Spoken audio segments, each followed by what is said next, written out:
اسمي كريس، أنا من كندا. هكلمكم عن إزاي أنا اتعلمت عربي.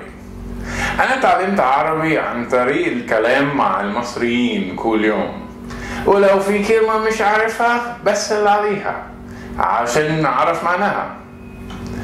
اتعلمت عربي برضو عن طريق السمع لأغاني مصرية، زي مثلا محمد منير أو أم كلثوم، عبد الباسط حمودة. بحب عبد الباسط على فكرة.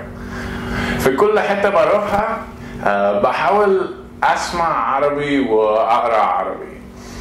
حتى ممكن أتعلم من المنيو أما بروح أكل في مطعم. حتى على الفيسبوك بحاول أتكلم بالعربي عشان أمارسه مع أصحابي. العربي بتاعي كان ملوخية، بس دلوقتي بعرف أتكلم كويس. أنت ممكن تتعلم إنجليزي زي ما أنا اتعلمت عربي.